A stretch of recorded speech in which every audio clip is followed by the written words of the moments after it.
What is going on, YouTube? This is Jim back with another video review. Today looking at Good Job. Now I love this game. It is so much fun.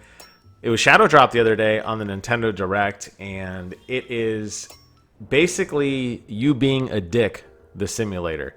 Your dad is the boss, and as a result of that, you can do whatever you want and you can't be fired. So you're hired by your dad to help run parts of the company. You'll work your way through different floors, taking on various tasks. I'm going to show you a few levels today. There's these open hub area here. This is the reception area. Kind of gives you a feel for the game. There's a lot of mechanics at play. Anything you see you can pick up, you can drop, you can break. Water bottles will leave water on the floor, which will cause things to be slippery. Power plugs can be plugged into walls that will connect things. They can be used as a pulley system or as like a slingshot system. Most of the people totally ignore you, which is hysterical, because you can only imagine that they're like, oh my god, this guy is really doing this and I have to put up with it. Now, each level has a challenge that can be completed in a relatively normal way or in a totally bizarre, crazy way. And I'm going to show you a little bit of that here in a second. One thing I love about this game is that every level has these hidden outfits that you can collect. There's different hats, there's different chest pieces, so you can get pretty crazy. I've unlocked a few so far. I could be this weird looking butterfly dude. I could wear just a fanny pack, which is kind of unsettling because they don't think I'm wearing pants. I'm not really sure. But anyways, let's jump into the action here, and I'm going to show you guys one of the levels that you can play through. Now, the only negative I'd say about this game is the loading time, and you're seeing that pop up quite a bit. Thankfully, the frame rate is pretty solid. For the most part, the physics make sense, and for the most part, the puzzles can be solved in a wide variety of ways. I'm going to show you the quote-unquote right way to reroute this internet cable without causing too much damage. Now, you'll notice in the upper right-hand corner, there is a meter that shows my time and how much money I have caused in damage way, like a damage-wise sense. At the end, it's going to give you a report of exactly how long it took you to do it and how much damage you cost, and it will give you a grade, S being the best. You can progressively get worse from there. Surprisingly, the game actually rewards you for playing it like a dick, which is why I said it's actually kind of fun to do that. You'll see why here in a second. So you'll notice here that this door is locked. I have to connect the power, which unlocks the automatic door. Now I can walk through and I can grab the Ethernet cable. Now, thankfully, the Ethernet cable is really, really long for some reason, so I could just wind it around through here, being cognizant, trying not to knock over anything. You'll see there, as soon as I get to the door closes because there's nothing in front of it as a sensor. So this game does have some of those really nice mechanics at play that allow you to kind of manipulate the environment, but in a meaningful way.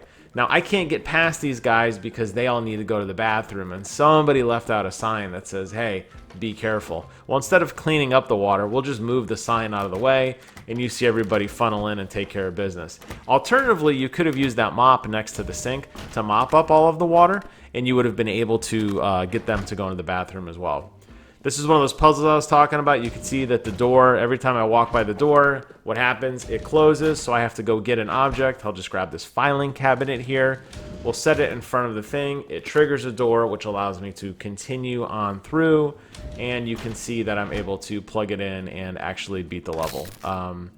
And I unplugged it at the end just because why not? And good job! Now that is the normal way to beat a level. I did it in 1 minute and 47 seconds. I only spent $240 worth of damage, and I got a really good rating. So good for me, I got an A. Now, let's play this level again, this time being a total dick, and let's see how much more efficient we could be.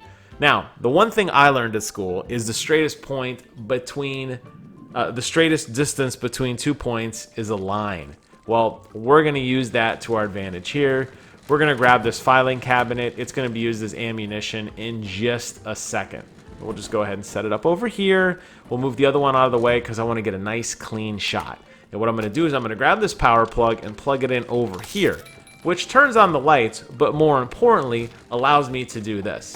And there we go. Now we've broken through that entire area. We'll go ahead and pull another one just because we want to make sure the area is nice and clean. and jackpot. I heard it shatter the glass. We're solid. We're just going to go ahead and walk on through. We can totally bypass that other piece of area over there. Now you'll notice that we're close to the end, but I need just a little bit more. We'll go ahead and use this printer because it's a nice, hefty object. And we'll just go ahead and blow through, and perfect. Now, we're going to have to move the printer just a smidge because it's in the way of the thing I need to plug into. So we'll just go ahead and push that out of the way. Go grab our Ethernet cable, which is kind of hiding here behind the pillar. Plug it in, and voila, we are done. We have connected the Ethernet cable a totally different way. Significantly less amount of time was used, but I was really bad on damage. As a result, I still got an S rating. That's where I mean, like, the game kind of rewards you to play that way. So we're going to go ahead and take a look at another level now. And there's a lot of levels in this game. You can replay them numerous times. As I mentioned, each level has hidden collectibles for you to find. You can play the game in a logical way, like flipping on a light will wake a guy up, for example, or running a faucet will flood a room. You can do things like that, or you can just be totally destructive, which is what I'm going to do here. Now, in this particular level, there's a really annoying, boring presentation, and a lot of the workers sneak out. This guy turns around and is like, where is everybody? I need to go over my PowerPoints, and I need to get everybody back on track. A couple workers are kind of nodding off in there. It's up to you to go figure out how to get all the workers back together. So that's the kind of thing where I said you could just be a jerk. You could just destroy things basically however you want. I'm going to go ahead and grab this guy and catapult him up over here, causing a little bit of damage. You'll notice that I knocked over some of the cups on the table. That doesn't really play much of a part in this particular level, but notice that the floor is wet now. Because the floor is wet, things will actually slide faster, so you'll be able to kind of get a little bit more momentum if you want to. Now, one of the really interesting things about this is the interaction that characters have between other objects, and you'll see here that I can actually, it's a little glitchy here, I can actually get the worker to sit on the chair just by pulling the chair behind him. So unfortunately, I broke the chair, but that's okay. I can just get another one. You can see a little bit better here, and I can just push the chair up behind him, and bloop, I get him back in there, and now I can drag him back into the meeting. He doesn't look like he's putting up much of a fight. There you go. I have my first worker in the meeting. Let's go ahead and trash the place because why not? I don't care. I'm the boss's son. You can't fire me. Let's go ahead and move on. We're going to look around a little bit and figure out what we want to do. This game really is all about destruction and having fun, in my opinion. And you could play it, and I said there's a lot of replayability here. It actually supports multiple players, which is really, really fun. But if you wanted to just kind of take this water bottle and ruin all the carpet, you could get a nice little oil slick going to get some nice high speed. You could totally do that. A lot of the doors do have different mechanisms on them, like this one requires a power plug to open. So after I walk around a little bit, I'm going to figure that out. Just to show you there, the sliding. You saw how much that pot slid on the water as opposed to on the dry carpet, which is really a lot of fun. So what I really think this game excels at is giving you the creativity to do something, but also a really kind of robust world in which things work. I guess the only, besides the loading time, I would have liked the ability to throw things. Unfortunately, I feel you have to rely on this mechanic of using the rope as kind of a slingshot a little bit too often, but it is fun and it does work, and you definitely get a sense of heft in scale between launching a chair through a desk as opposed to a printer or as opposed to something else. And there are ancillary things that are around that you can plug into, like Coke machines, where you can actually keep pressing the Coke machine and it'll launch a bunch of cans out in kind of like a missile format, which is really a lot of fun. You could also plug it into a printer if you wanted to and just create some hijinks that way. There's a couple different options that you have. Ultimately, the goals do vary from level to level. I'm just showing you the first set of them. They do get a lot more fun and a lot more creative. Typically, people are blocking your way because they're expecting something to happen, like that last level where I was in the bathroom, or people were waiting to get in the bathroom, and there were multiple ways to solve that puzzle.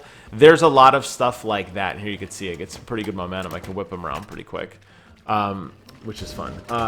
So there are a lot of creative ways to get people to move out of the way. There are a lot of creative ways to open stuff, and the levels do get more complex as time goes on in terms of how to solve problems. A lot of times things you'll need to do are locked behind multiple rooms, and if you're trying not to destroy everything, which is just as fun as not destroying things, you're going to find that if you're trying to take it seriously and play it as a puzzle game in which you are just trying to actually solve something without destroying an entire office building full of furniture and ruining a lot of equipment, you're going to find there's a lot of fun in that too. So I really recommend this game. I think it was a lot of fun. I picked it up on the Nintendo eShop. It was announced on that Nintendo Direct. I downloaded it seconds later and I was playing it. It runs $20 US. I don't think it's currently available on any other platforms, but it really shouldn't. I shouldn't say it shouldn't be. It's a perfect Switch game, and I know we talk about this a lot on this channel, but it's a perfect Switch game because it's just so fun to play in bite-sized pickup pieces. I can't imagine sitting here playing a game like this for 4 or 5 hours. I laugh hysterically, I do some really stupid things, and then I move on and go do something else. I think this game works perfectly as a digital download. You open it up, you create some very quick havoc, destroy office spaces, just wreak, destruction on people, and then, put it down and move on to something else. So I don't rate games on this channel, but I highly recommend it. The name of the game is Good Job, and you can say it facetiously because that is how I feel playing it. Thank you guys so much for watching. Hope you enjoyed this content. Take care of yourselves, and until next time, I will see you guys on the other side.